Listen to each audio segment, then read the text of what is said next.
আসসালামু আলাইকুম, আপনাদের সবাইকে স্বাগতম দা অরিয়ার অফিসিয়াল ইউটিউব চ্যানেলে। আজকে আপনাদের দেখাবো কিভাবে রেডমি কিবোর্ড ডাউনলোড করবেন এবং এসএমএস প্রিন্ট করবেন। এসএমএস তার পূর্বে জানা প্রয়োজন এসএমএস প্রিন্ট করাটা কি। এসএমএস প্রিন্ট করা বলতে বোঝায় যে কোনো এসএমএস যদি আপনি ক্যাপশন বা কোনো এসএমএস যদি আপনি ফোনের মধ্যে সেভ কপি করে রেখে দেন, সেই ক্ষেত্রে দেখা যাবে সেটি 1-2 ঘন্টা পর চলে যায়।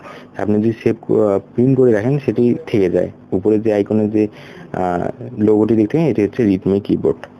এখন রেডমি কিবোর্ড ডাউনলোডের জন্য আমি প্রথমে যেতে হবে আপনাকে আপনাদের ফোনের প্লে স্টোরে।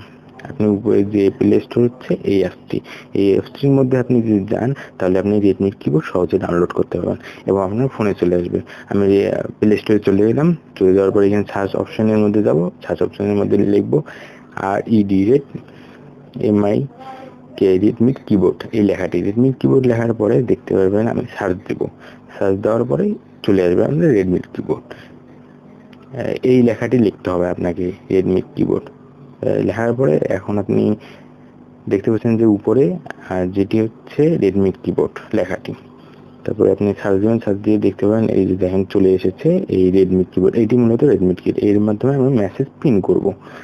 তা যেহেতু আমি এখানে আগে থেকে নিয়ে রেখেছি সেহেতু তাই এখানে ওপেন লেখাটি রয়েছে। আপনার ক্ষেত্রে এখানে ইনস্টল লেখাটি চলে আসবে। ইনস্টল লেখাটি চলে আসার পরে আপনি এখানে ক্লিক করতে হবে, তাহলে আপনার ফোনে চলে আসবে এবং ইনস্টল হয়ে আপনার সরাসরি ফোনে চলে আসবে, ইন্টারফেসে আপনি শো করতে পারবেন।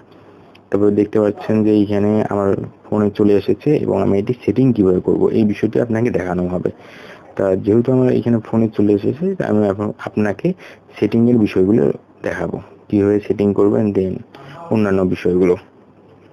তা আমি সেটিং করার জন্য প্রথমে চলে যাব রেডমি কিবোর্ড ডে।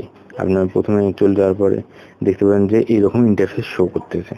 ইন্টারফেসে পোস্ট করার পর একটু লোডিং নিতে পারে। তারপরে বিভিন্ন ধরনের বিষয়ে অ্যালাউ করতে হবে।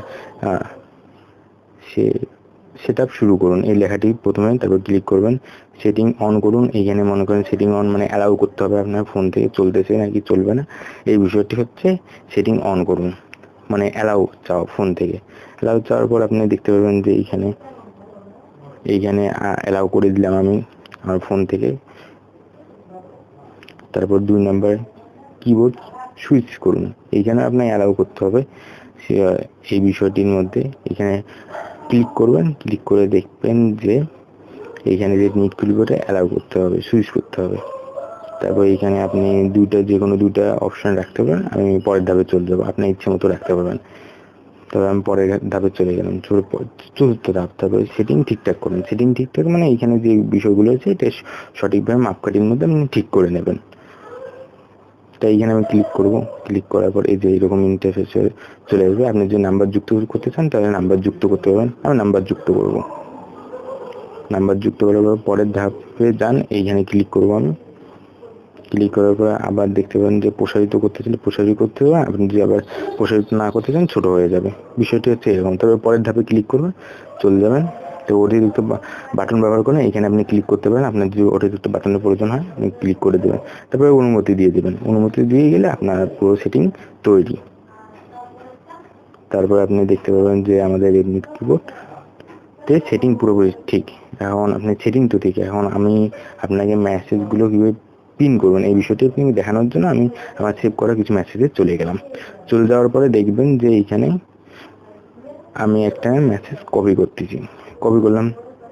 কপি করার পরে দেখতে পাবেন যে এইখানে যে হোম বাটনটা রয়েছে, দ্বিতীয় বাটনের পর হোম বাটনের মধ্যে একটা ডায়েরির মধ্যে নোটবুকের মধ্যে একটা আইকন দেখবো, ওইখানে ক্লিক করবেন। ক্লিক করার পর এখানে মুখের উপর মুখোশ থাকে, এইখানে দেখেন আমি এটা কিন্তু পিন করে দিলাম। দেখেন আপনার পিন যে অপশন রয়েছে এখানে কিন্তু চলে এসেছে। আবার দেখবেন যে আপনি বাম পাশের যে চতুর্থ নামের আইকনটি হোম বাটন, ইমোজির পরে যে বাটন রয়েছে হোম বাটন, তারপরে রয়েছে যে বাটনটি, ওইখানে কিন্তু আপনি এই পিন করা অপশনগুলো পাবেন। আপনি ইচ্ছা মতো আপনি পিন করতে পারেন। এই পিন করা অপশনটি দেখেন আমি এখানে পাঠাতে পারছি। আশা করি আপনি বিষয়গুলো বুঝতে পেরেছেন যে আপনাকে ডান পাশে 4 নাম্বার আইকনে গেলে যেখানে নোটবুকের মতো আইকনটি রয়েছে ওইখানে আপনি ক্লিক করলে আপনি পিন করতে পারবেন। আমাদের সাথে থাকার জন্য ধন্যবাদ। আশা করি আপনি বিষয়গুলো বুঝতে পেরেছেন।